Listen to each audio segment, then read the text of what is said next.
Welcome back, Stripe Show Podcast. I'm your host, Travis Fulton. Welcome into the Travis Fulton Golf Studio here in Jacksonville, Florida. This is going to be the first of 4 in-studio series podcasts with a live guest, just like we used to do back in the day on the Golf Channel, and I'm really excited about this. This in-studio series, we're going to cover really a wide range of topics. We're going to get into some college and professional golf here in a second with JC. We'll bring him in here to talk here in a minute. But we're also, in December, we've got Marcus Potters, who is one of the top putting coaches in the game, really an up-and-comer. Some of you, I think, maybe have worked with Marcus. He actually does his putting instruction here out of the studio when he is in town. He's actually roommates with Cody Blick, right, who's also part of Access Golf, and Cody's out there on the mini tours. In January, we've got Parker McLaughlin, who I think is the best short game coach in the game. Parker played the PGA Tour for many, many years. He's a good friend of mine. He's been on the podcast a number of times over the years. He's going to join us in January. That's going to be really cool. And then the week before the Players' Championship, I've got Dana Dahlquist, who is a top full swing coach, works with a lot of players, including, really, I think, has done a nice job with Bryson DeChambeau, who has had a nice year this year. So this is the first of 4. My title sponsor is Access Golf. Thank you guys for being here. Access Golf is owned by Ken Hollingsworth, a guy that I've known for many years and does so much great work locally in sponsoring up-and-coming young professionals, men and women, on the mini tours. We've got one here joining us as well. Introduce yourself. And Hi, my name is Alex van der Moten. I'm from France, and Ken has helped me since college. He's my American dad now. Well, kind of. There's nothing, but if you start to know Ken, he's like someone that helps a lot. I mean, he helped us at JU. Yeah. And got some players from JU here tonight.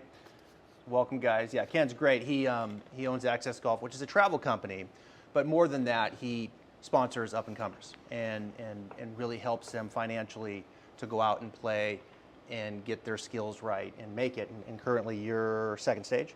Yeah, I'm going second stage in December. Yeah, second stage on the PGA Tour. Ken's also sponsored some teams here. We do a men's league. He's been very helpful in sponsoring some teams for military veterans that are back. We also have Will of Iron right back here. Jeff and Ziermore Spatafor, they're a good partner of mine. If you don't know about Will of Iron, you need to. I just played in their charity event. They do so much good work for veterans locally, but utilizing the game of golf and getting them out, getting them lessons, getting them on the golf course. I've seen it firsthand for the last year and a half, and it's some really, really good work. So thank you for that and for being here. So let's get into this. I want to introduce my guest here of the first of the 4. He is the head coach for the University of Florida Gators, but he's also a very good teacher. And he's been on the podcast before. We've talked about a number of his students, including the work that he did with Kurt Kitsuyama, who came onto the scene and won down in Orlando at Bay Hill. But above all that, he's as the coach of the Florida Gators, they won the 2023 national championship. So it's really cool to have the head coach of the national champion Florida Gators, Mr. JC Deacon. Thanks for having me, Travis. Yeah. Thanks. So we're going to get into a lot of stuff tonight. We've got a wide range of things, and I'm going to stop talking. I'm going to let JC talk here in a minute, because I'll keep talking. I mean, I'll go for hours and hours as we start getting into the instructional side, as many of my students know. But before we get into this club here, we're going to kind of really talk about the driver quite a bit here today. And we've got some swings from some of his players that we're going to put up here and we're going to look at. And we're going to talk some about the technique, but in particularly the power game. Yeah. Right? And how the game has changed to power. And some of you that are working in here on your technique, it's like, how do I get more power? We're going to get into some of those specifics. That's what we're going to really get into. We're also going to get into some of the play aspect of it. And there's really no one better to speak to, I think, managing technique and play, like course management, than this guy. Right? How do you manage that? Like, what do you look for from a course management strategy standpoint. So we're going to get to that. But before we get to that, I want to ask you, you were a very good player from Canada. You played professionally. You won tournaments as a youngster. Yeah. And then you get into coaching and you win a national championship. So my first question is, winning as an individual and winning as a coach, compare that for us. I don't even think there's a close comparison. It's funny because I started playing golf when I was 4. My dad had an older brother, Jeff, who got me into the game, and I've loved golf since I can remember. And when, it was always about me growing up, and trying to get better, and that's what I love about the game is it's always, a battle against yourself. Obviously you're trying to beat your competition, but it's always about you and getting better every day. I never thought one day in my life about being a coach or a swing coach or a college coach.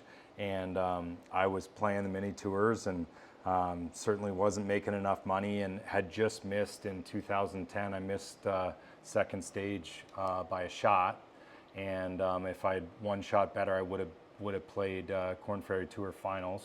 I can't remember how the whole setup was at that point. I think it was still early enough where you could get a PGA Tour card. But anyways, I was down on it, and my college coach out of nowhere called me in February of 2011 and offered me his assistant coach position.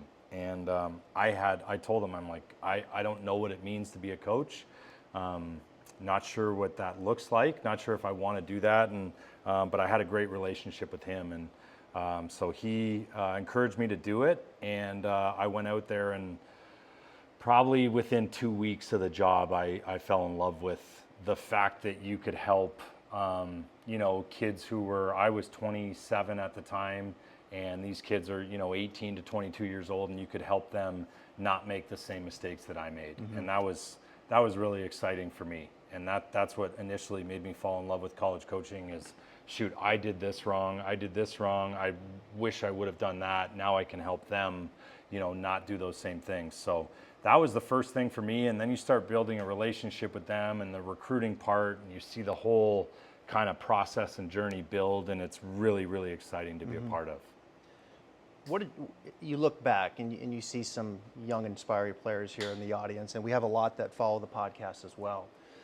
So you look back, if a couple mistakes that you've made, right? And you watch a player come into the system and you're like, man, that was me when I was that age. Yeah. What are those 1 or 2 things you think?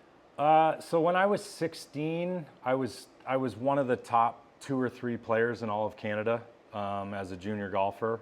I was winning a lot of the regional stuff, competing at a high level, in the AJGA, and was leading the U.S. Junior after round 1 when I was 16, shot 65, and wow. So I could play, and we just didn't know anything. My dad is, a hack, for a lack of a better word. He loves the game, but yeah, exactly.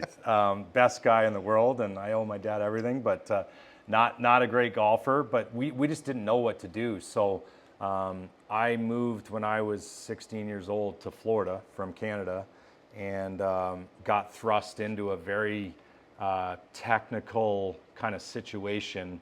And I was a hockey player, a field player, and I had good hands and a really raw golf swing. So I took on too much technique and internal focus too fast. And that's what I think, looking back, really set me back. So one of the things that we look at with our players is exactly that, is, what are you focusing on when you're playing? When you're actually swinging that golf club, what's going through your mind? And I think there's a better way to do it, and we're constantly trying to develop that with our guys, and that was just one way that I got led down a bad, not that it's a bad path, just the wrong path in my sense, and it's kind of definitely influenced my coaching. Yeah, well, the balancing of technique, and we have a lot of coaches that watch the podcast as well, and I'll get feedback from them. And oftentimes with the podcast, I'll have a guest on, and we'll put up their players' swings, and we'll break them down and we'll show, hey, you know, Rory McIlroy is working on trying to get the shaft a little more horizontal now, and why is that? And so it can come across pretty technical, Right. right? And you get into the technical aspect of, you know, how to use the ground and the geometry and all those things, which is all great stuff. And I think, you know, when you work with students, amateur students who have a job, kids, and golf is like number maybe 5 on the list, right? And then you retire, it might move up to 2 or 3, but still, you're not a professional golfer. You're not going after it that way, right? And so you're trying to, as I always put it, you're trying to improve the probability of impact. You know, you're trying to layer in things that are going to make them hit higher quality shots. Their bad shots aren't as bad, and just kind of move that needle along, right? Yeah. But then as you start getting into a higher skilled player, oftentimes, and even at the amateur level, it's a balance of play, right? Okay, we're working on this, but I also have to go out and play and perform. And so that balance is tough, right? It can be very tough. Really difficult. And we're going to get into some specifics of each one of those Yeah. here in a second. But I want to ask you about this club. I want to ask you about this club, and we've got some JU players here, and I guarantee these guys can probably carry it at least 290 off the tee, at least. 300? Carry? Yes. Carry? Yeah. He looks long and lanky. He can bomb it. Carry 300 off the tee? How is the game? You've been doing this a long time, right? Coaching at Florida for 11 years? 11 years at Florida, 15 years total now. 15 years total. How's the game changed in this particular club over that time? It's everything, to be honest. Coach Dudley Hart, who's I'm lucky enough is our associate head coach at Florida, and he played on the PGA Tour for 25 plus years, and blessed to work with him every day and hear his stories and stuff. But we laugh all the time because these guys don't want to have a 7-iron into a green anymore. Like, that was a dream for me growing up, to be able to hit a driver, 3-wood or whatever off the tee and be able to hit a 7-iron into the green. If our guys have a 7-iron into the green now, they're petrified.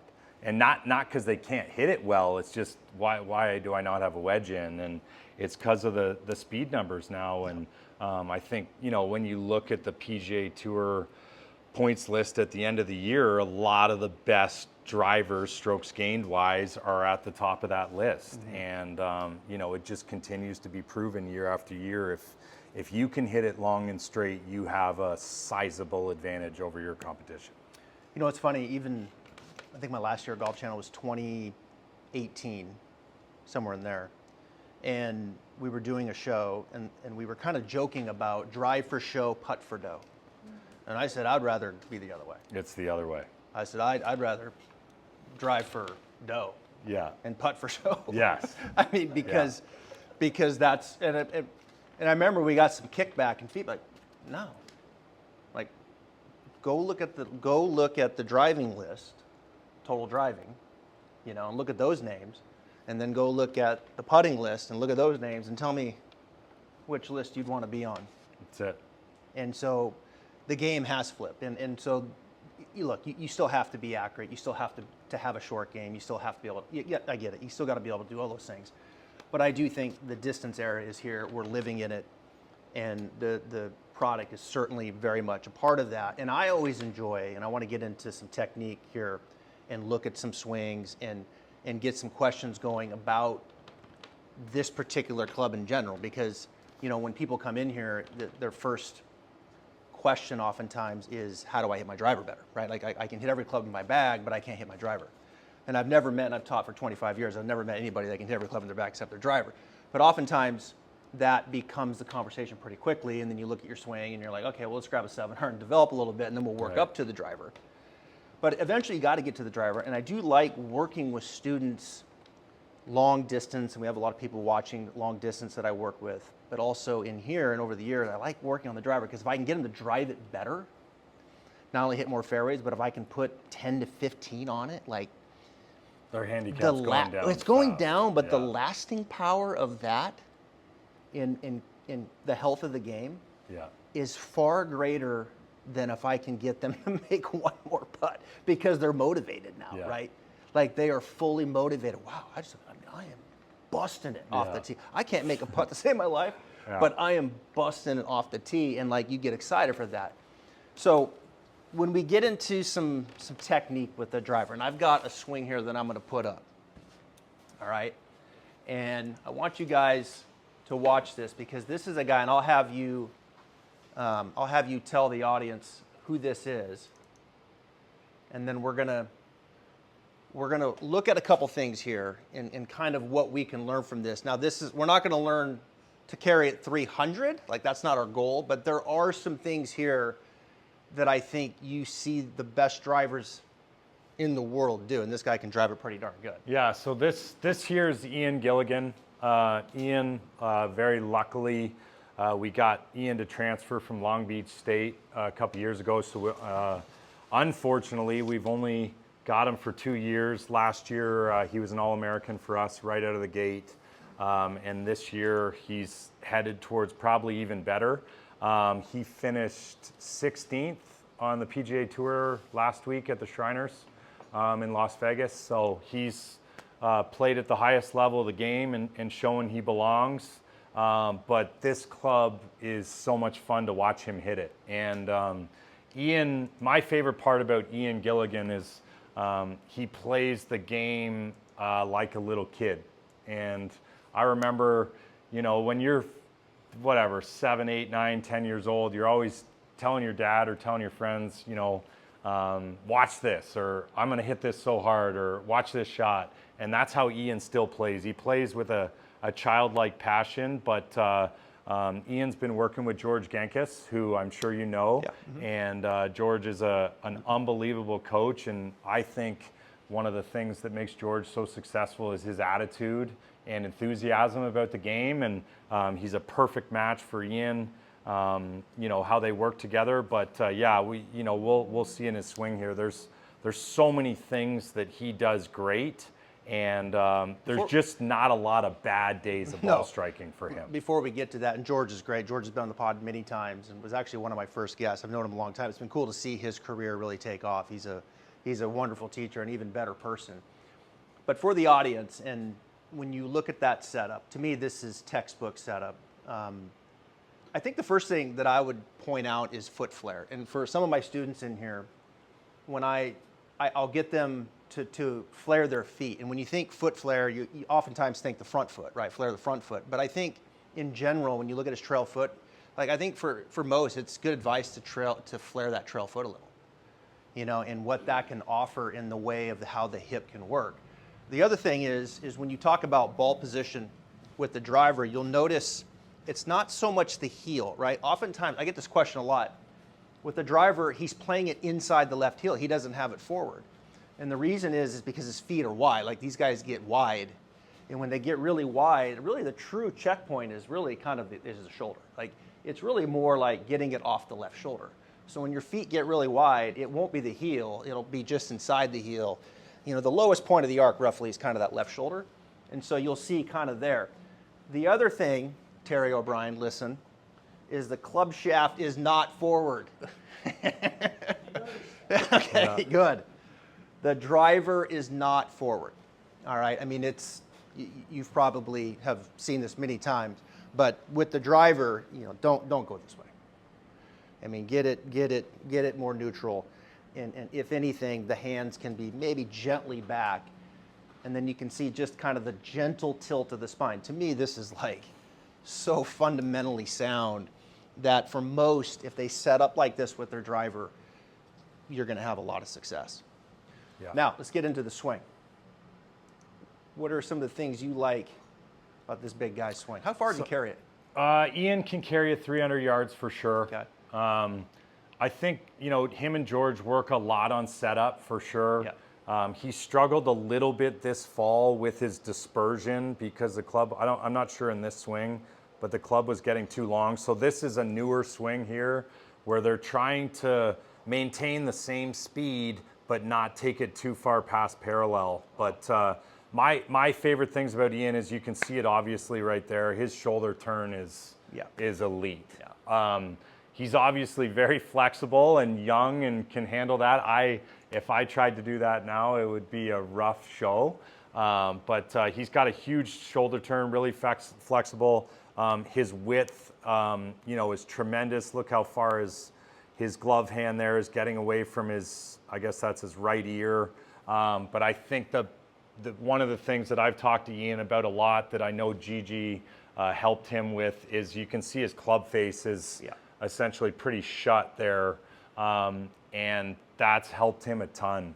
It's helped him really rotate his body at a faster speed, and his ball speed is, can touch the 180s when he's playing. And when he gets it going, the one thing Travis was mentioning about his ball position, it might be just a hair further back than you'd be normally used to. Ian likes to play a draw. So obviously a little further ball position back is going to help kick his path to the right slightly and help him draw it. So there's not too many pure drawers of the ball left. And it's interesting. I want to get to that question here in a minute, draw versus fade.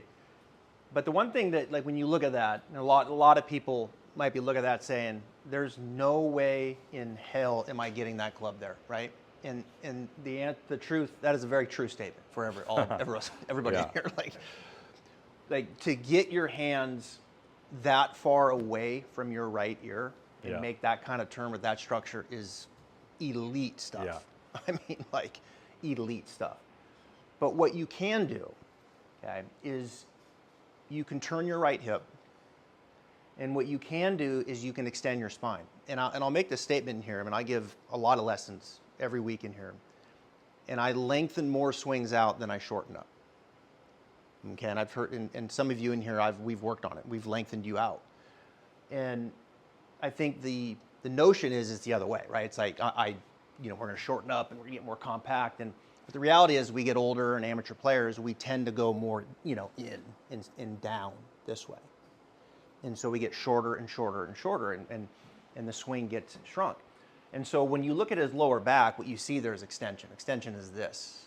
The spine goes this way.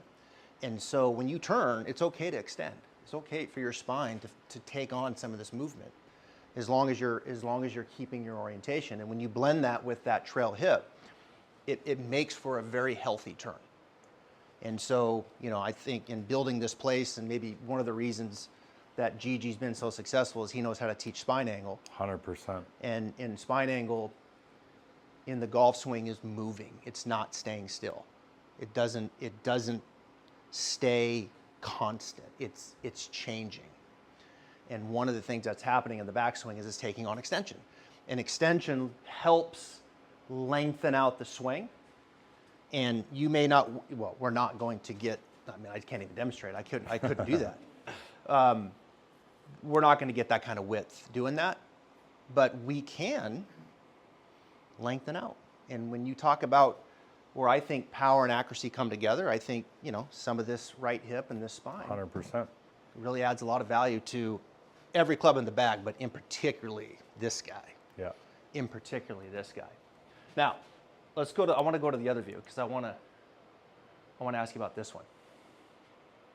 Is this your player? Yeah, this is Ian. Same okay, one. I was like, good. I was Yes. like, No, he just did a changed Florida shirt. State It player was sneak a in there? different I was day. like, It was a different day. oh, good. I thought it might have been a Seminole. That's a different player. But, Okay, here we go. No, this is Ian down the line. Same guy. Same guy. Okay, same Yeah. guy. All right.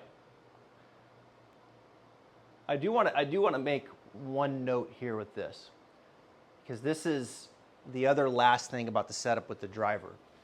Is this camera is really well positioned. Can you see how you can see the top of his left forearm? So what that's telling me is that he is square through here. And I think one of the most common errors with the driver is when that ball goes forward, you see players turn and face the forward ball position. Yeah. And when they do that, the shoulders open. And so what helps a lot of people is they get tilted, and then they almost feel like they turn their chest a little back here, and it gives them a little piece of that forearm. And I just think that's like a real trick of the trade with the driver. and that you see in spades with guys like this. Yeah, the Gigi's very obsessive about setup when it comes to Ian, and they work on it really hard. You can tell there he's kind of standing up straight. If you go back to the very start there, he's really worked on that hard, and then you can see him make that little tilt move. Sometimes he leans a little bit too far towards the target and loses a little bit of launch, but he has one of my favorite swings, and it matches his personality, really free flowing and loose, and he just all the time he'll get up on the tee and go, "Coach, watch this," and he's going to absolutely rip it as hard as he can. So here's another position that none of us have any chance to get into. Yeah. And if we did, we would have to be carried out. Yeah. I mean, that's just really an incredible position to look at. Yeah. His shoulders are darn near at a right angle to the ground. Yeah. Wow.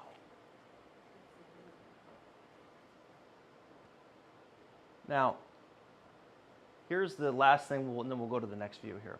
We'll go to the next player. But remember when I said turn that right hip? Here's a good little checkpoint. You see that little window open up in between the knees? And I want to ask you about this, because this to me is how one of the areas that has changed, I think, in hitting a driver in particular. And I think we've learned from the long drive guys. See that little window open up? And so some of you know what's coming here, because I've pulled this back and we've stood here in front of this mirror and we've watched in front of this mirror.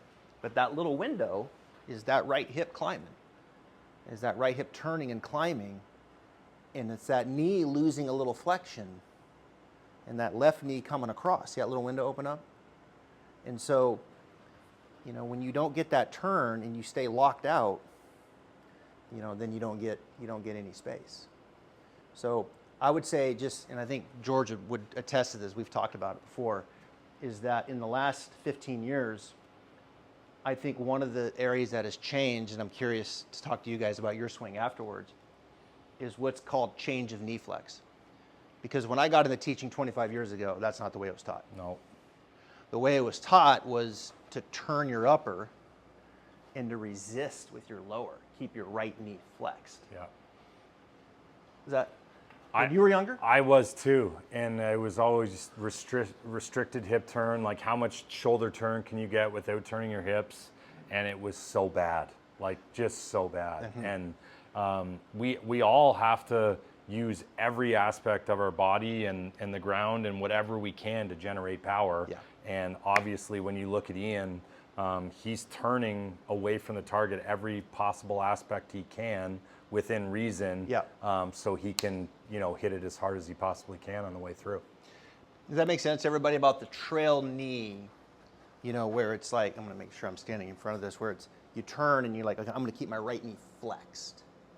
And when you keep it flexed and your hip can turn some, but you're not going to get a window. Your hips will stay very level. Your pelvis will stay level. And then when you let it climb, and that right side climbs a little bit, now the right side of the pelvis gets a little higher, you lose a little flexion, now the left knee comes across. So it's called kind of a change of knee flex. And when you get a change of knee flex, it frees up that lower body, does a lot of other things, encourages the spine to extend, but I think is very much a staple in today's game. And I think, were you taught that way? How old are you? 22. You're 22? Were you taught that way? Yeah, I was taught that way. Huh? Like this? Yeah. Yeah. Like that. Same to me, yeah. It's getting there. You doing that with every club or? Yeah, just every club. Is the head rolling up? Except the putter. And short game. But yeah, every club. What was that? Sorry. Is the head going up in the backswing? Well, it can. I mean, it's, if it can go up, but I mean, usually these guys are going to stay pretty level. But oftentimes it feels like you're getting taller if you've never done it before. Yes. But it's really fascinating. You said yes too, right? Yeah. You got three phenomenal young players here, and that's the way they were taught at a young age. That's not the way it was in the 90s and the early 2000s. And I think you have players like Ernie Els, Corey Pavin, who are all great players. I mean, don't get me wrong. Like, you can play great golf not doing this, but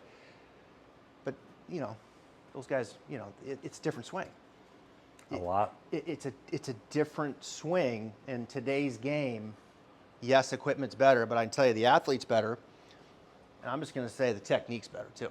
I'm just going to say it. Like, There's no doubt. that's a big game changer right there. Yeah. And I showed that move, and yes, he's what, 20, 21? Ian's 21. 21? Yes. Yeah. You know, yes, he's 21, but I show 40-year-olds, 60-year-olds, 80-year-olds all the time how to change knee flex, how to get the right side to climb, how to spine, extend the spine, lengthen it out, and it's like, holy crap, that feels different, and it feels like it's super long, and then you show it to him, and you're like, wow, that looks great. Well, you get that part right, you can add speed fast. You can go. Yeah, you can go. Yeah. You can really, really go from there. Yeah. Now, let's go move on here. Any questions on that? Because Cart, right? Okay, so Carson, young player, how old? 13. 13.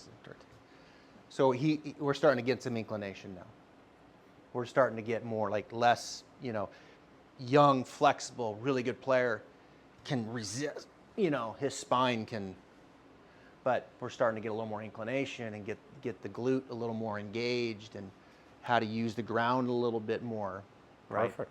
Which at this age, just like when they were at that age, then all of a sudden you look like them and you'll be carrying a 300. Yeah. It happens fast. When did it hit? When did it hit for you? When did you feel your biggest distance gain? Just curious. Probably around the age 16. Yeah, that's about right. Yep.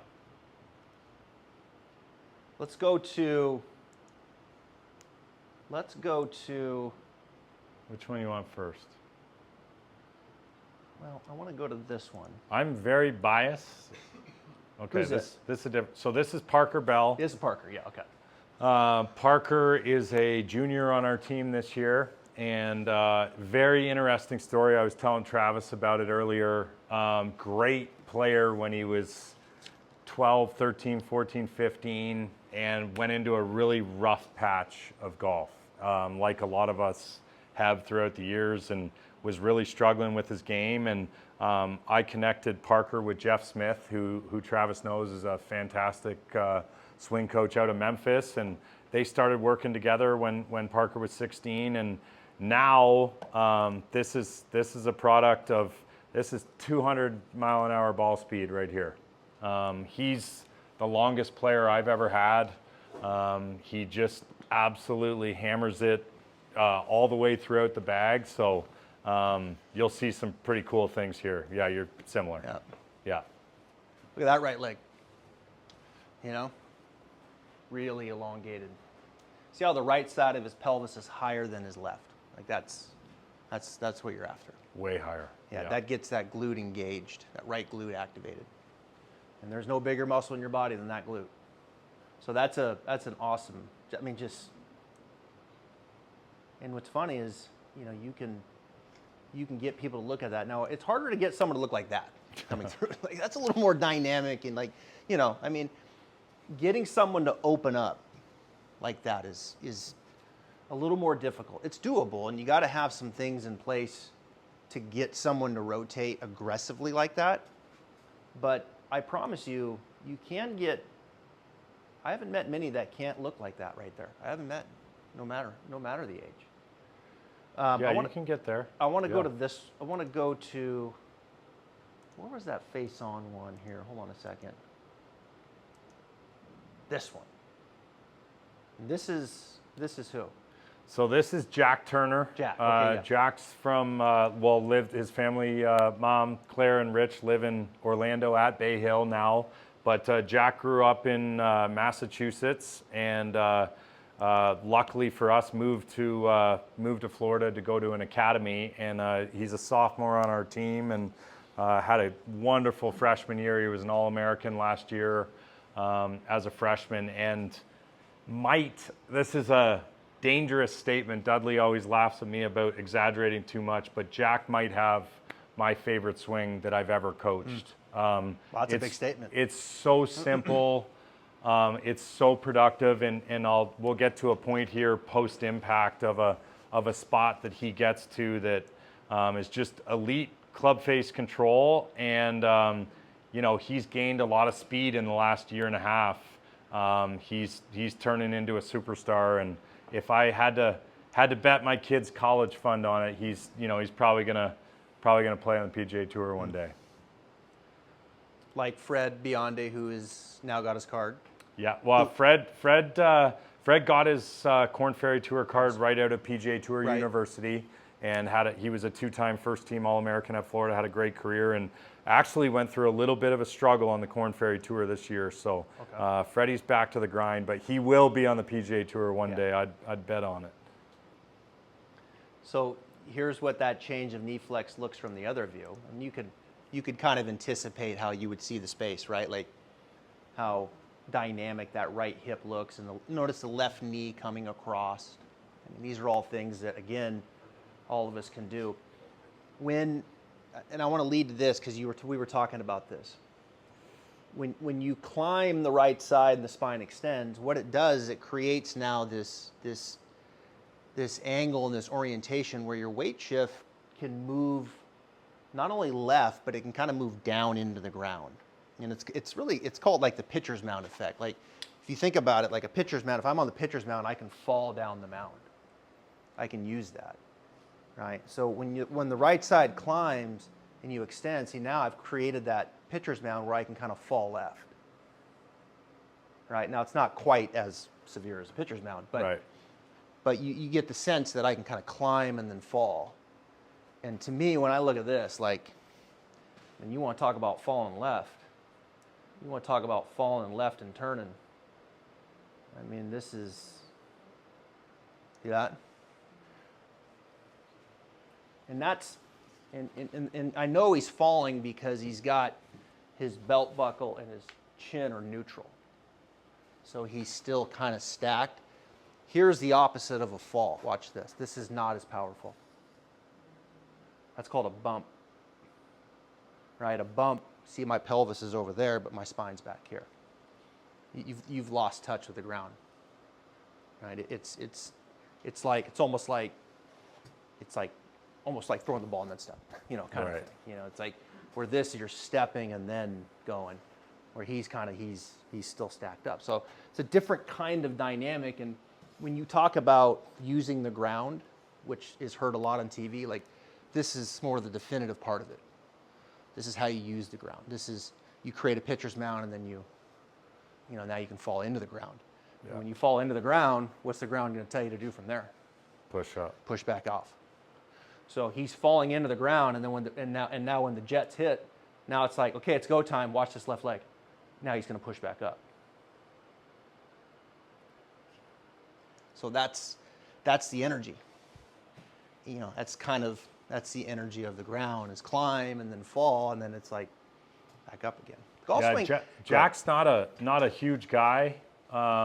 He's trying to put on weight constantly, but he has such a great mix of power and precision together. It's just such a great combination.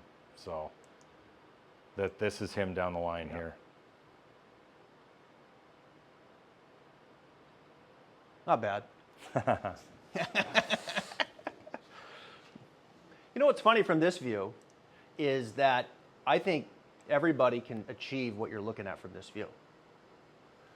And when you watch this swing, what do you like from here when you look at, because this is your favorite one, right? It's so simple. There's so few moving parts with his wrist angle and the club face. Mm-hmm. But if you take it just post impact, Jack will laugh right, hang on, hit the ball, right there. Yeah. So you guys can all see, like, fully released, fully extended, and his club face is just so square to that arc. And the toe hasn't flipped over, which I unfortunately really, really struggle with. But, we look for this position a lot now in junior golfers and players that we're looking for. He's so elite with that spot, and he just doesn't have a lot of bad ball striking days, and everything's kind of going left through the ball, and that ball's going right down the target line, and just doesn't hit a lot of bad shots. He's such a great ball striker.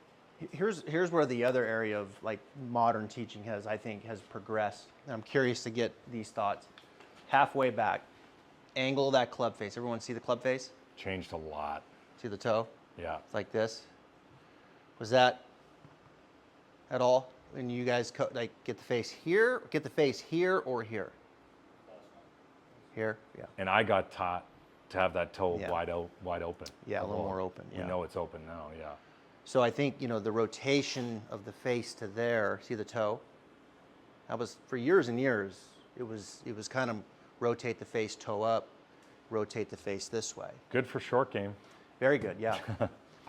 And I think, and I think two things happen when you rotate the face. One is usually, there's a few people in here, I'm not going to make eye contact with them, but they get that, where's that club head gets behind the hands quick, right? And when the club head gets in behind the hands quick, where are you going to go from here? Back over the top, usually, Yeah. right? And so when you keep the face kind of looking more down, it tends to keep the club head a little more out in front of you, which I think for most people, that's good advice. Because I think the most common error in golf that I see in amateurs, and this is for the audience everywhere, is this. Inside. Club head gets behind the hands quick. Death move Yeah. to me. Some would let it go. It's In interesting. my experience, Yep. and that's kind of a personal bias for me because Yep. I was open and inside with the club head behind me, and I had good days, but I struggled with consistency. And I see that position right there. That's what I would dream for my little son to have one day. Yeah, that's a really good spot right there. The shaft parallel to the toe line, club face, see the toe just slightly down. It's just so clean. And then when you counter that with the turning of the right hip, right side of the pelvis climbing, like the club shaft's going to get shaped pretty darn good. Yeah, And elbows then- staying pretty close together. He's got such a tight, compact. And then from there, the club can shallow just a little bit. And I want to get your thoughts on that, the shallowing of the shaft. How many of you got to shallow the shaft, right? And there's people in here that have learned to do that. And the concept of shallowing. And I want to finish from a technique standpoint with this because I want to get into some of the play aspect with you in the course. Yeah. But the idea of you got to shallow the shaft out. And basically all that means is that shaft is working towards horizontal in transition. So here's vertical, and then here's horizontal. And so the club in transition, when you watch it, see the club right there? Not quite vertical, right? But watch in transition coming down, it's going to go closer to horizontal. See that? So it's subtle. With him, it's more subtle. It's like there to there. Really subtle, yeah. It's not there to there. Okay? And and when you go in here, most of the time you're going to want to go there. Not always, but.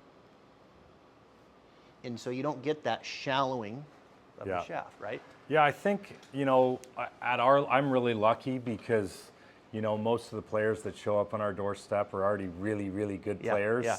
So we don't have to coach that stuff too often. Yeah. They just do it instinctually. Yeah.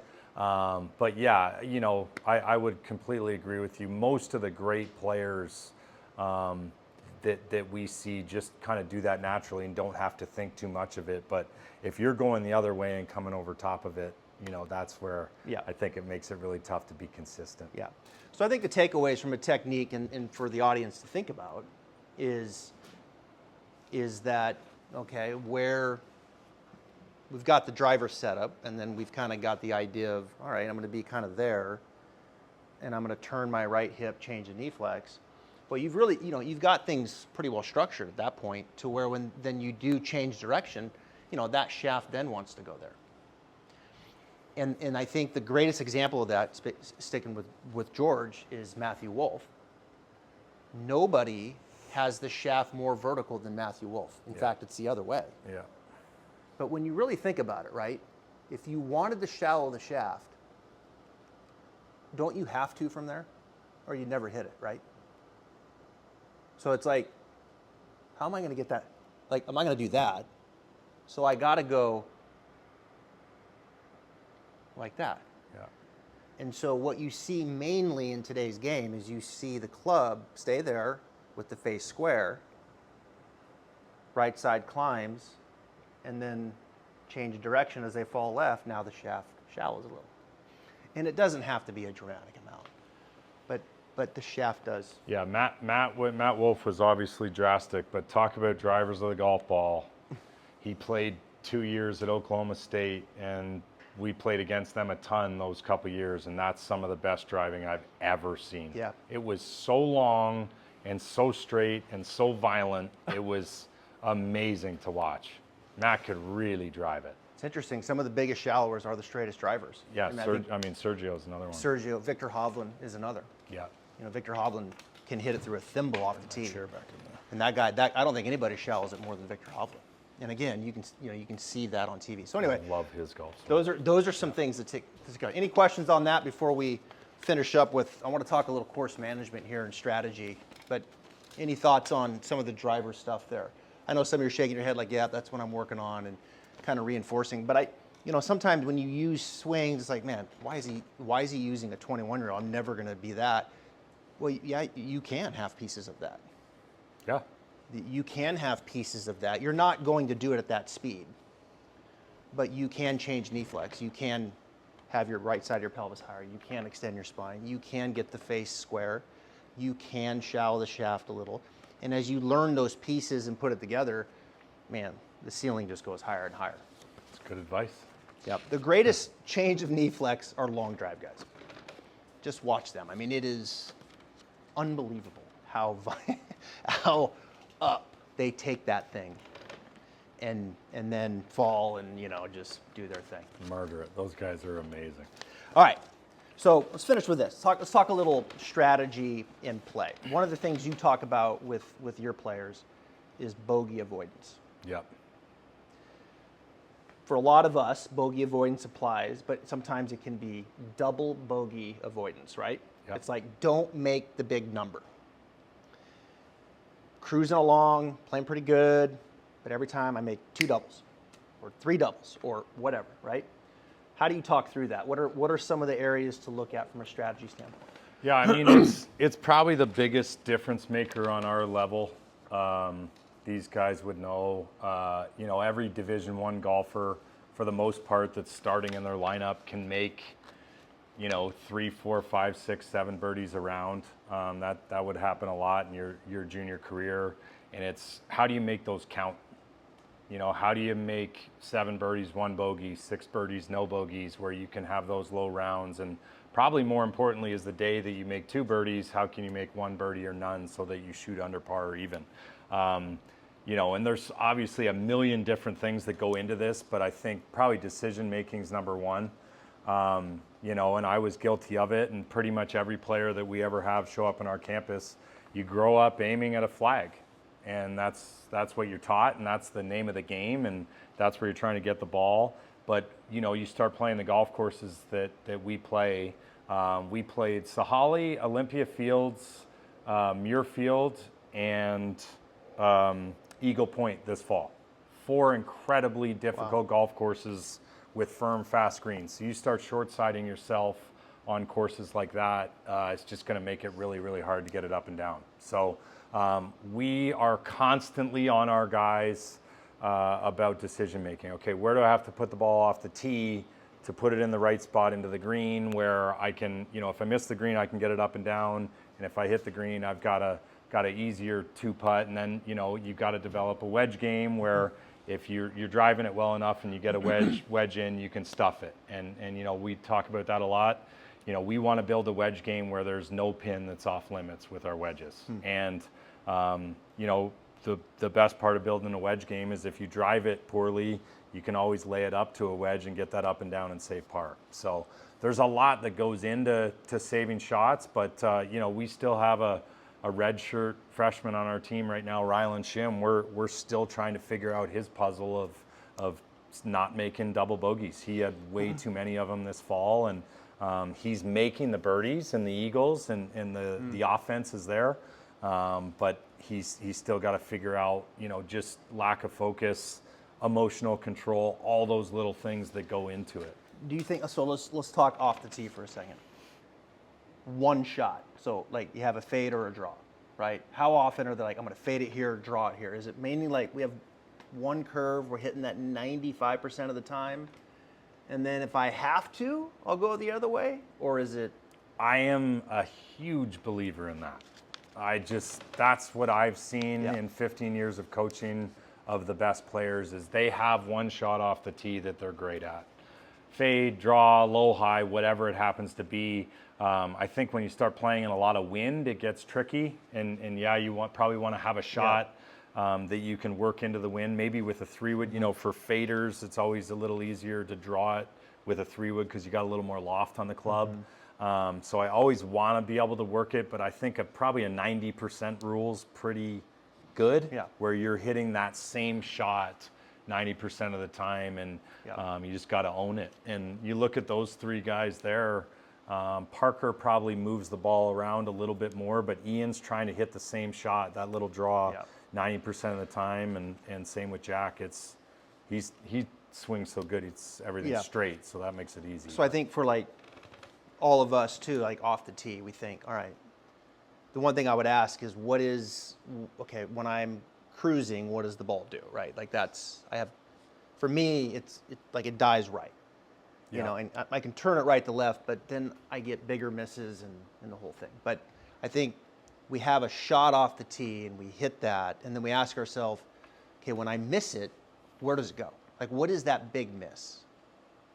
And then you want to try to, if the big miss is constant, then you want to try to move some technique away from that a little bit, right? You want to try to steer away from that a little and make that big miss not as severe. What I wouldn't say, and I think I'm hearing you right, is, okay, it's dogleg right to left, I'm going to try to draw it. Yeah. Now the next hole is it's dogleg left to right, I'm going to try to fade it. And then and it's like, no, take your line and hit your shot. Hit your one curve. Keep it simple, right? Yeah, is that what you're trying to say off the tee? Yes, but I think that's like you're getting into the next level now. Every golfer, you guys know, being great players, you get into spots in a tournament where you don't feel comfortable. Yeah. So that's an elite skill there. Okay, I don't feel comfortable. I don't like this shot. I don't like this wind. I don't like the way this hole looks. I'm just going to hit a 3-wood or a 3-iron or whatever that gets me. Yeah. These guys hit their 2-irons and 3-irons. Parker hits his 2-iron 290, 280.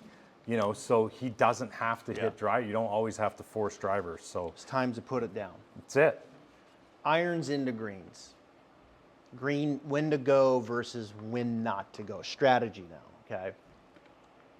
What have you found with your players and just maybe from amateurs in general? Like, too aggressive in general? Are we like, I've got a 7-iron, back left pin, I'm going, right? Like I'm going at it instead of, no, I'm going to go middle and just hit it there. It's a tough battle that Dudley and I are constantly fighting.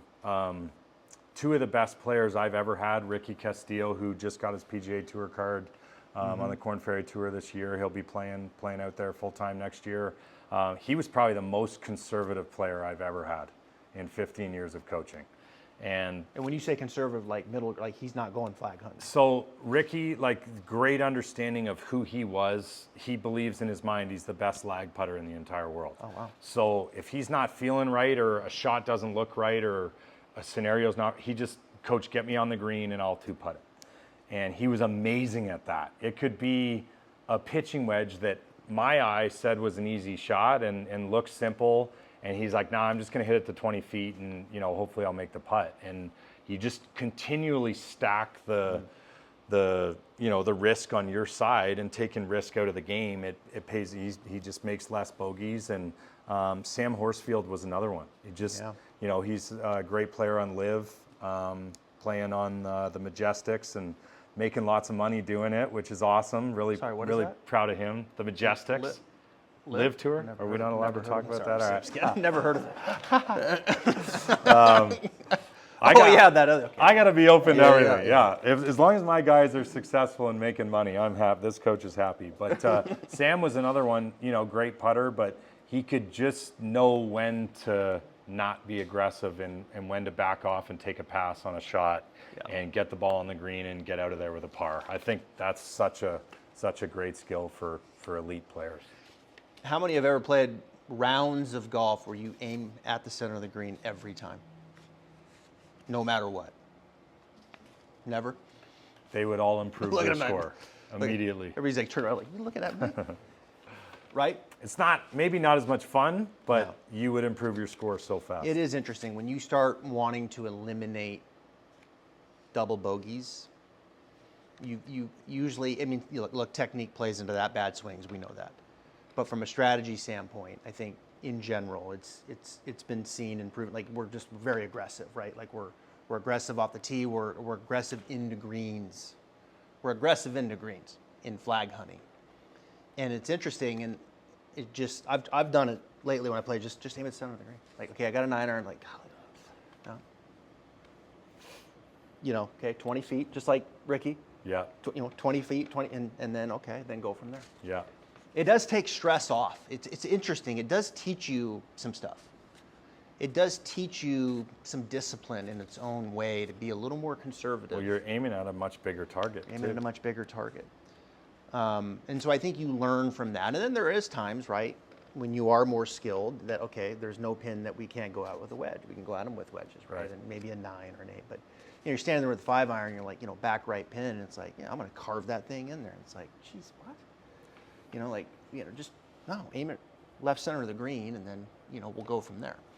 So strategy and double bogey avoidance from my years of on course with students, amateurs, is let's move away from the big miss, and let's probably play a little more conservative golf, in particularly into greens. Yeah. And then from there, I think the short game can kind of take its own identity, right? Well, I think there's a book that changed my life by Mark Brody. Mark Brody's responsible for strokes gained that we all, us golf geeks, enjoy for the stats that you get on the PGA Tour.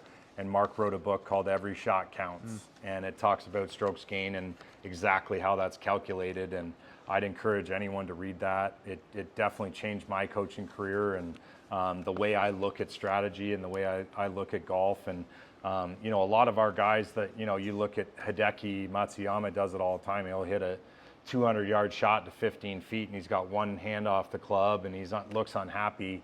Well, that's crushing the best players in the world, So understanding expectations and what you should do from 170 yards and what the best players in the world do, I think is really important for elite level scoring.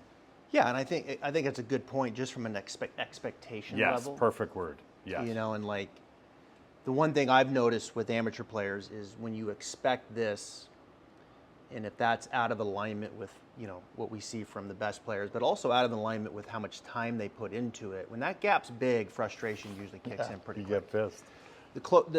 The narrower that gap is, the more they enjoy the game, and then usually like you can progress them technically to improve the skill set to raise the ceiling. Yep. If you can keep that gap narrowed, and that's easier said than done. Everybody in here manages that beautifully, by the way. I love all of you guys. You manage that expectation level, but it's true. Like it's like I expect this. I've played for 2 years. I'm doing this. I should be shooting this, and it's like, well, okay. I mean, that's a lofty goal, but it's probably not the reality. Like you have a job, and we have to kind of put a little bit of time into that and go through the ups and downs of golf. I mean, we're sitting, you guys are what, probably +2, +3, +4 handicap. These guys are next generation professional golfers.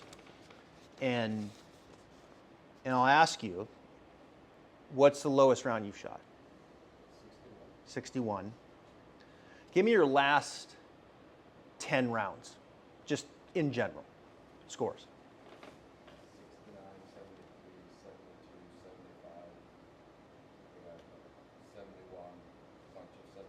75. Okay. So how about here? Last 10. 69, 74, 72. Okay. Okay. So 68, 74. Have you guys ever shot 76? Like in the last 6 months? Of Have course. have you shot 67 in the last 6 months? Okay, so this curve, what I'm explaining to you. So 67, 76. You know, what's crazy, sometimes those can happen on back-to-back days, right? So are they inconsistent? Right? Right. I mean, these are +4 handicaps, 5, whatever. 67, 76. You know, that's a 9-shot gap. Other side, come in, I shot, hey, I shot 82, but then I went back out 3 days later and I shot 91. I'm so inconsistent. No, you're not. I mean, that is the bell curve of golf. Like everybody has that bell curve. And I heard a lot of 69, 70, 71. So in the middle of that bell curve, a bunch of 70s and 71s and 72s, and right, a bunch of them. But then as that curve comes down, it's like, okay, whoop, 73, 74, 76, 78, that was a bad day. But then it goes the other way, right? And so that bell curve is all of us. And it's a range of 9, 10, 11, 12 shots. That is consistent. That is you. That's what drives us all nuts. That's what drives us all nuts. Yeah. And you know who it's no different for? These guys. Yeah. And it's no different than what you're going to watch this weekend in Mexico. You know what somebody's going to shoot? What was it the other day? Someone shot a couple weeks ago, 63, 75. Well, that's the hardest thing in golf is to follow up a Yeah. super low round. Yeah. I don't know why. No one's ever explained Yeah. that. I think it's just golf. I mean, that bell curve is golf, that range. So I think explaining that to the audience helps that expectation level of managing. You're not inconsistent. Now, if you keep shooting, if you're a 10 handicap, in the middle of your bell curve is 82, 83, just keep it math simple. And all of a sudden, my God, I'm shooting 92 all of the time. You got a problem. Like you got something's going on, right? You know. And there's a couple people who I've known for years that have come in here and they lost their game. And they were going the wrong way. That bell curve was shifting. Their skill set was going the other way. And so that's when you got to call me. So tell your friend, call me, and we come in and we look at it and we say, you know what?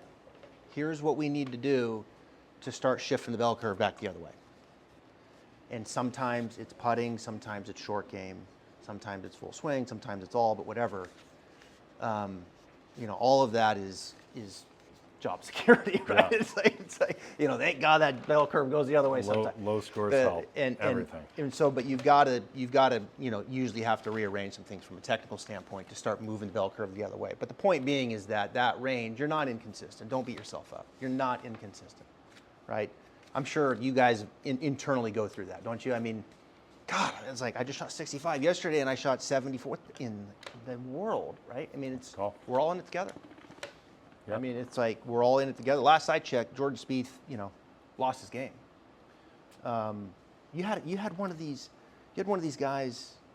You told me he shot 85 his senior year in high school. Junior year, Parker Bell had a tough go in his junior year. He was world-class youngster and just hit a rough patch, didn't really understand his technique and his golf swing and lost control of the ball, and it can get away from you pretty fast. We've seen it happen a lot. But the cool thing is with this game is if you get the right information and working with the right person, it can come back really fast if you have the ability. And Jeff's great at that. The right info Yes. in the right order. That's the key. Where Yes. teachers separate themselves is the order. Like you've got to develop it in order. And once you get it in order, then you can start shifting the bell curve the other way. And that's what. Let's finish Yeah. with this, and then we'll open it up. That's my 5-second spill on enjoying the game, managing that. Right? What advice would you give the audience on enjoying the game, not only now but for years to come? That you've learned. I think the biggest thing is adversity is a part of it. If we can all just embrace that and somehow enjoy it. I'm probably not the best one to sit up here and preach about that because I'll have some playing partners from 20 years ago when I was playing pro golf that know that I got as upset as anyone, and the game will drive you nuts. it drives my dad nuts, who has no business ever getting upset about a shot. And that's for all of us. But as long as you understand that's part of the process, and maybe in a sick way part of the fun, that the highs are so high and the lows can be low. But it's such a great game. I think that the social part of it's amazing. Obviously I might be a little biased. Golf's given me my whole life, and great family and wife, and all the things that I have now is from this great game. And I still, I don't get as much time to practice and play anymore, but I love getting out on the range and working on my game and trying to be a better player than I was yesterday. And that never ends. It's, that's really cool. Having the honor of working with Dudley Hart at Florida. He played on the PGA Tour forever, and he still gets there in the morning to our facility and works on his game and tries to get better and is trying to improve his deal. So it's a never-ending process, which is frustrating at times, but also the beauty of our game. And in this day and age that we're in, I'm probably preaching too much here, but integrity is a big part of it. I think that's really cool. That we call penalties on ourselves, and you keep your own score and someone else's score, and that matters. And I really love that about golf. You've got some collegiate players here. You got a young man right here who's 13, aspirations, maybe college golf. I think so. I thought what would you tell them? Hey, I want to play collegiately. He wants to play collegiately. You guys professionally, right? One day. Make sure no one's outworking you. Golf, unfortunately, just takes a lot of time and a lot of learning and a lot of reps. So all those bad rounds that I used to get frustrated about and try and forget, that was the worst mindset I could have possibly had. The bad days are the ones you need to learn the most from, and take a deep dive into it. Okay, why did I make this double? Why did I make this triple? Why did I make that bogey? And it's a mental thing sometimes, a physical thing. But if you're working really hard and you're learning from your mistakes and your bad rounds and loving the whole process, we constantly see people getting better. And that's like, if you just start to love the improvement and the process of it and seeing yourself get a little bit better, I'm jealous of him, because he's 13, got the whole world in front of him. And if you work harder than everyone else and you get strong and fast like these guys over here, and obviously got to have speed these days, that's just a part of it, but that's all in your control at your age. And that's the neat part about golf is, every different shape and size is on the PGA Tour. No one, doesn't have a chance to make it in golf. So if you put in the time and you love the process and you learn from the bad days, it's really rewarding. Yeah, awesome. Any, open it up to you guys. Questions on Jeff? Hey, you mentioned earlier about playing some really tough courses earlier in the year. With all the great simulator technology that's out there, to what extent are you like walking your team through the courses, maybe like on a simulator, and being like, hey, on their approach to this shot, think about this. This is not a good spot to miss. How is the advent of all this different technology changed the way you approach rounds ahead of time? Such a good question. We haven't gone as far as using a simulator to play a course beforehand. Probably should. It's actually a really good idea. But strategy's such a tough thing, because you look at those three guys that we went over their swings. They play the game so much differently, and their eyes see different things. So it's tricky as a college golf coach to have one strategy for an entire team. So it kind of bends. Like Fred Biondi, who you brought up earlier, and Jack Turner, like they have their rule with driver is there's no rule. If they want to hit driver, they hit it wherever they want. But we played a course or a hole at the Williams Cup last week, which is at Eagle Point, and the sixth hole is a super penal par 5.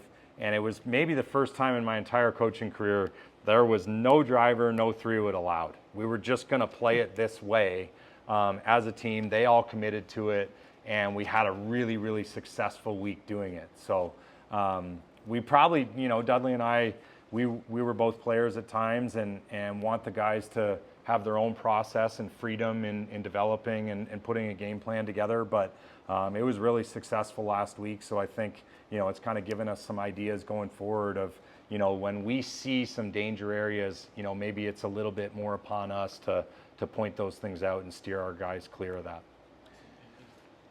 I will say this coming generation, you're going to see more of that. I think maybe when they were younger, 12, 13, sims were not quite as popular indoor golf. Miles Russell, who one of the best junior players in the country, in the world, left-handed player, he came in here and played San Marco. Or what is it? Not San Marco. Jesus. Marco Simone, which is where the Junior Ryder Cup was. So the Ryder Cup, and so he was on the Junior Ryder Cup team. And so he came in here and he played that course, 18 holes. And he played with, I'm drawing a blank. Not Sam Ryder. Who's the other local guy on the PGA Tour? Help me out here, Jacksonville. Cam. Huh? Not Cam. Cam's been here. He's coming to hit on the sim. Anyway, I'll think. A lot of tour players. He played. They played. Yeah. They played 18 holes together. It was awesome. They played the whole course and just tees, and you're kind of looking at just nothing like real serious, but just the fact that he saw it and played it. I do think that is somewhat part of the next gen. Actually, I have a kind of cool story about that. So, Ricky Castillo, as he pronounced it, who's playing on the PGA Tour next year. So we were playing the SEC Championship, and every year we play the SEC Championship at Sea Island on the Seaside course. And Ricky played poorly the first round. And anyways, we ordered dinner at the house we're staying at, and dinner comes, and everyone's eating, having dinner, and where's Ricky? No one knew where he was. So one of our freshmen go downstairs, and Ricky's sitting about 4 feet from the TV watching the RSM coverage from YouTube that he had up projected on the TV, and learning about the golf course and what those guys were doing and what clubs they were hitting off the tees. So we're lucky enough to play a lot of PGA Tour golf courses, and a lot of our guys now will go back and watch footage of the tour players playing there and seeing what clubs they hit and seeing how their strategy is. So you can definitely use it in your Sure. advantage. Lanto Griffin. So fascinating because I worked with guys on ships. Lanto. Walking them through before we went into a port that people hadn't been to, kind of see the landmarks, see the things. Yeah. Oh, that's interesting to see how it would play out. You can never prepare enough for a golf tournament. Yeah, I think it's part of it. I really do. I think it's, sims have their deficiencies in the way they measure it, and some are a little different than others. But you're not really probably, you're not really, seeing exactly how far you're hitting each club, but you're at least seeing, okay, here's this, and hit it. And then when you get on that tee, it's like, oh yeah, it's kind of recognizable. Yeah. I've Hit that shot kind before. of been here before, and so there's some familiarity with that. Lanto Griffin was the tour player who's just the best, played with Miles, and it was a very spirited match. It was good. I mean, Lanto kind of got off to a slow start, and then he picked it up. He's like, okay. I can talk about Lanto. I can't talk about the other guy. Yeah, you can He's talk still about the too other young. guy. Yeah. Good question, though. Yeah. Anyone? Yeah. What's a good pre-shot routine for an amateur? I know it's like, we do have a back hole, we play it well, we do the double bogey, and it's like, what's a good suggestion? Another great question. Literally in practice, we make our guys work on their routine. It's that important.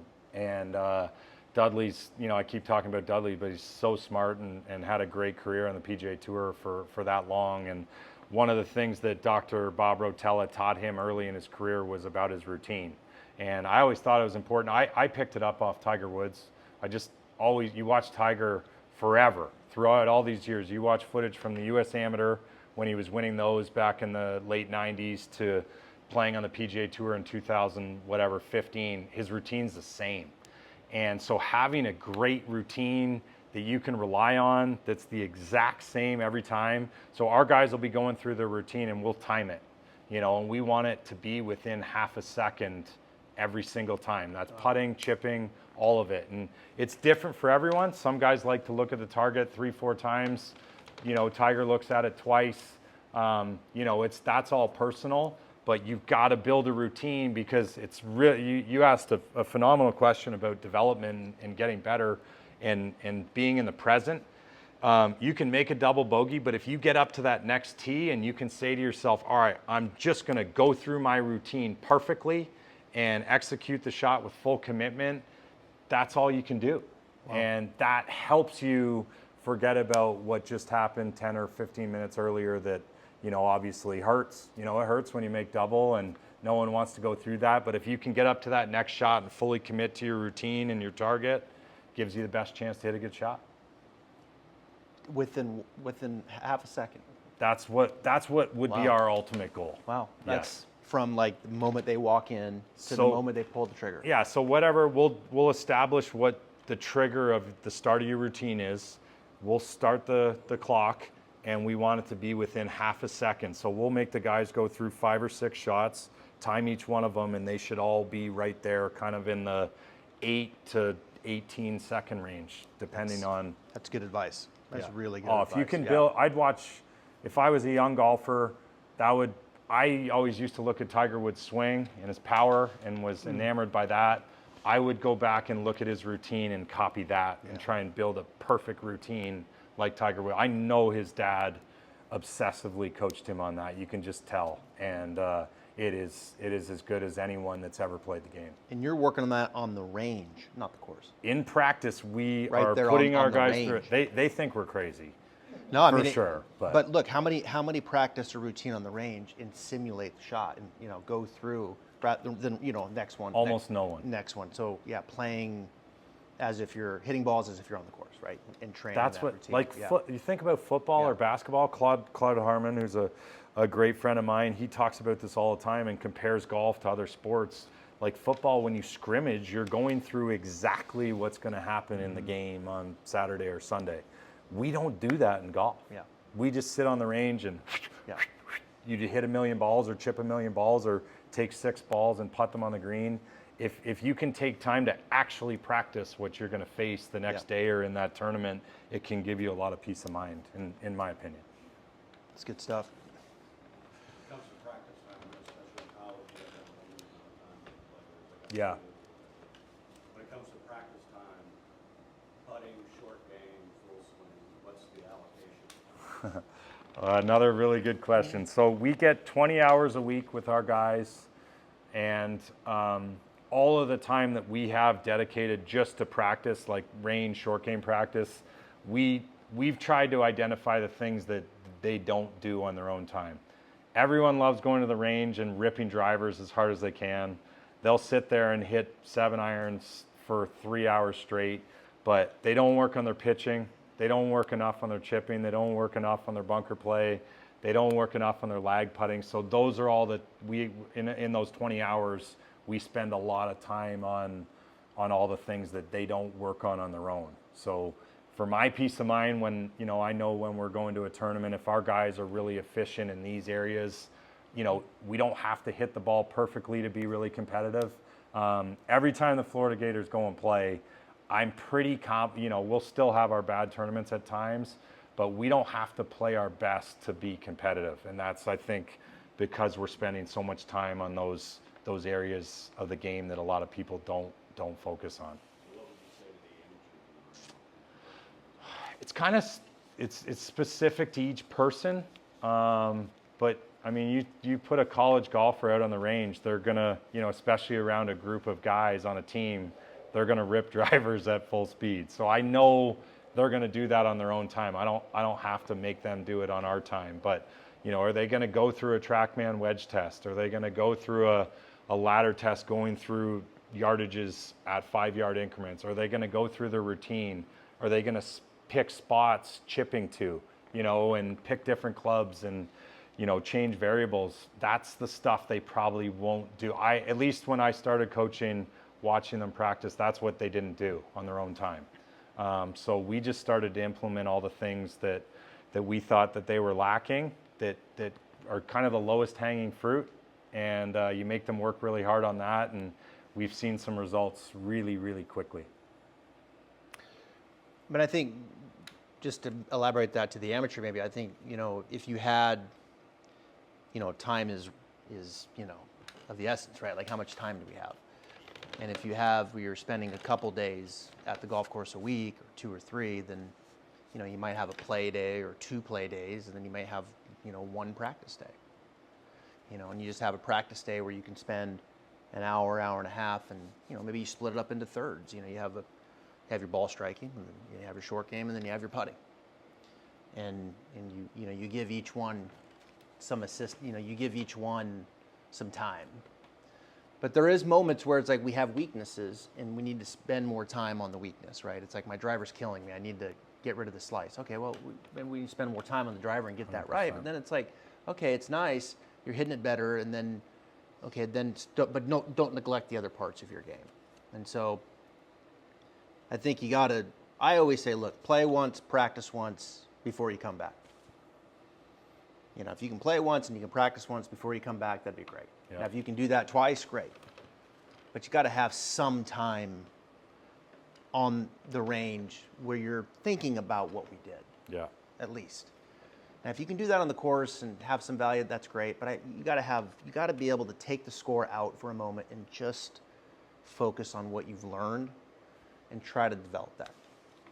Yeah, and we're at, different spots. He's, technically coaching a lot and helping people develop their swing and their game. My job, is to produce scores. And that's what these guys want, and that's what these guys need. They need to play well and play well now. And when they show up on campus, that's where my focus is. There's obviously a long-term picture to that, but we're trying to get them to shoot the lowest possible score they can every single day. And we spend a lot of their time on that. So, these guys, most of them can hit it pretty well. So in a college golf atmosphere, you're spending a lot of time from 130 yards and in, really polishing that area. You got one, Dave? I do. As the coach of a national championship winning team, how do you bring the team together in a, kind of the landscape of showcase of individual talent? I'm the coach of a high school team trying to get to a state championship, and have had players like Andrew McLaughlin, Miles Russell, players who are world class. What do you do to keep the team playing as a team outside of their individual accolades to win a championship as a team, when you have some great talent around you? Yeah, it's tricky. It's just such an individual sport. And, from the age of 3, 4, 5, whenever they start until 18, when they get to college, it's just been about them. And their parents focus on them, and their golf coach focuses on them, and their whole team focuses on them. And then you get to college, and for you to win a tournament as a team, you got to have 4 other guys that are contributing and playing well. And the trickiest part for a coach, I think, is if you have one player that's really negative, it can kind of seep through the rest of the team. My thing that I learned from my college coach, he always talked about Lee Trevino. Lee Trevino would never sit with guys at lunch who talk about bad putting, who talk about 3 putting. He wouldn't do it. He'd literally, I guess back in the day, I didn't know him, but Coach Knight told me this all the time. He'd get up from the table and he would not listen to people who talked about bad putting. And so I've always kind of taken that with me. I grew up playing hockey. That was my sport growing up in Canada, and it's all team. And that's what I really admire about the NHL and hockey teams is the players are constantly talking about their teammates and what someone else did. It's always about someone else. And so we just try and keep our standards really high and, set the tone for what's acceptable about, how you come back from a bad round and how you can vent about that. But it's not easy, in an individual game that, essentially our 8 or 9 guys, they're trying to beat each other for a spot on the team. And I know that happens in football and basketball too. They're all competing for playing time, but it's certainly tricky. But, you know, that's one of the things we really recruit character. You know, character's really important in adversity. You know, when you don't make the lineup for the first time or you play poorly, your character usually comes out. And if you've got a bunch of really good kids, which we have now, you know, we've adversity's helped us instead of hurt us. So I don't know if I answered the question, but I was hoping you were going to say like Zen Buddhism or something. Yeah. there's no. It's a tough one with golf because it is individual. It is, and your teammate does not. Your teammate can't positively affect you. But my big thing is if I'm in the number one player and I'm watching the number two player in the group behind up on the green and he's got terrible body language and he's acting emotionally, that we do not put up with that. That just does not help our team. I want a group of guys who are calm in the adverse times and maybe can show some positive emotion. Because momentum, I've seen it happen a lot in college golf. Like you'll look at a team scorecard and you'll have a back nine where all 5 guys shoot under par. And they're somehow feeding off each other. So how do you create those positive moments? That's the trick as a coach. Yeah. You know, all these kids come to you, they have elite coaches or elite players. So how do you manage that during the playing season, especially when guys start playing down? That's been my favorite part of the job is the people. I didn't know Travis before I got into this position. I've just got to meet such unbelievable people throughout doing this, and a lot of it's from our great players bringing coaches to our program. I think of Claude Harmon and Sean Foley and Jeff Leishman and Jeff Smith, all these great, Cameron McCormick, all these great coaches that I've been exposed to throughout the years and got to learn from. We welcome that. They've been working with these players for 3, 4, 5, 6, 7 years. We're not about to just take over the whole deal, especially when it comes to their golf swing. And I really value as a coach time. Chris Como is another one that I'm thinking about right now, who's Kurt Kitayama, who I worked with for a long time. Kurt's now working with Chris, and I look at how Chris has gone about the process with Kurt and how much time he took and how many questions he asked and how many hours we spent on the phone together, him trying to learn and get to the next level with Kurt. I really value that process, and I think it's really, really important to know someone's game before you take at our level, when they're an elite player, before you make too many, big changes or assumptions. So I'm super biased to it. I was a pretty good player, like I said, and I went to a different high school and my game went the wrong direction, and I just got too much thrown at me too fast that I didn't understand. So we probably err on the other side, but that's the greatest gift of coaching in college golf is all the people you get surrounded with and how much you're able to learn. True. Yeah. Were you surprised when they won the national championship, or did you know going in they had a good chance? So that team was such a development. It was what a journey we went on. Same team that 2 years prior missed the cut at the national championship. We didn't even play the final round. And then the next year, when they were all juniors, you start to see some maturity and some growth and development and all these decision making and different things and understanding of their game.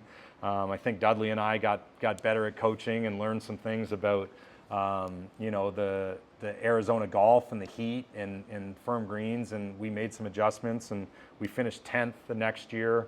And then the final year at Greyhawk, we had a great team. We had won 5 times going into that final tournament.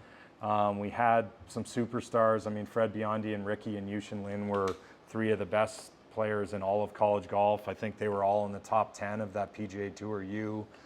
Fred won that individual national championship that year. So we had the horses, but you look back on winning that, we were in trouble against Virginia in the quarterfinals in the match play, found a way to beat them. We were dead against Florida State. We were down 2-0 with 2 matches tied, and one of them, Ricky, was 1 down or 2 down with 3 to go, and somehow we flipped all 3 of those matches and beat them in the semis, and then we played great against Georgia Tech in the finals. So it was a development. We had a lot of rough times. and a lot of lows with those guys in their sophomore and junior years. But by the time they got to, we were lucky to have, we had 4 seniors in the lineup that year, and Matthew Kress was the lone freshman. But we had so much experience and obviously great players that you know, they were meant to do it, and I'll never forget that. It was one of the greatest experiences of my life. How many guys did you carry in the team in the season, and how many try out to be part of the team? Every semester or every year? How's that? Yeah, it's changing a lot, unfortunately. Maybe not for the better, but the landscape of all of college golf is changing, and the money's big, and you know, football drives a lot of that. So our rosters are getting smaller each year. So I've had a roster as big as 14 throughout my career, but you know, the Southeastern Conference, the SEC that we're in, is looking at possibly going down to 8, as low as 8 for next year. So that's a huge difference there, and the spots are really limited and coveted. So yeah, it's, you know, we would love to have more. You know, in the current setting that it is now, you know, Fred Biondi probably wouldn't have been able to be on our team, and he might be, you know, maybe one of the most successful college golfers ever, and he may not have had that opportunity. So it's changing fast. It's unfortunate. It is unfortunate. It's similar to with PGA Tour now in Monday qualifying, Yes. and you know, Yeah. just taking spots away for that entry. I don't want to say entry level, but like, you know, for that opportunity. Journeyman. The Yeah. journeyman, the Yeah. opportunity, and needing that opportunity, and then thriving off of that and building off of that. Yeah, yeah, it's tough. It is So. tough. Yeah, that's I had no idea. 8. Yeah, I've always my whole career been, you know, a giver of opportunities, and now it feels like we don't have as many, so it's tough. Stupid question, can you redshirt them like in football, or do they like transfer out of there if they're not, say, in that 8? I love football's rule. So in football, you can play up to 4 games and still redshirt. As soon as you hit 1 shot in competition with golf, you burn a year. So we don't have those same kind of redshirt rules. We have redshirted players in the past, but you know, having 8 guys on the team, I don't really see how a redshirt's going to be possible going forward for the most part. An intentional redshirt. Is in the anyways. transfer portal, and is that all the same? All part of golf, supposedly all going to be the same, but I mean, our game's going to look completely different in 2 years than it does right now. Yeah, so with the transfer portal, it's gonna make your job a lot harder, huh? Yes or no? We've been really lucky because the transfer portal's only helped us.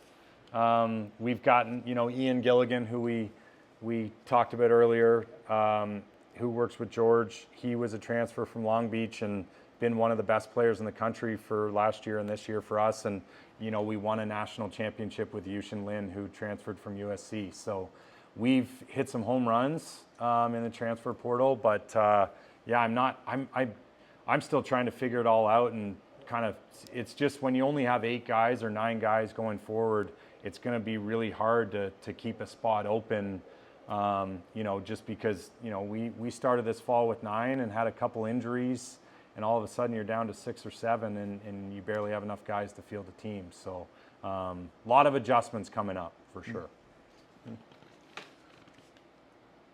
All right. Good stuff. Thank you. Cool. We appreciate it. Thank you very That much. was awesome. Yeah, Yeah, thank you. thanks. Appreciate it. Thanks. All right. Thank you for being here. We appreciate it. So, for like I coming, said, yeah. the next 3 we've got, we'll go in depth with some putting with Marcus in December, and then short game in January with Parker McLaughlin, and then, you know, a ways out Players Championship week with Dana Dahlquist. So, thank you for being here.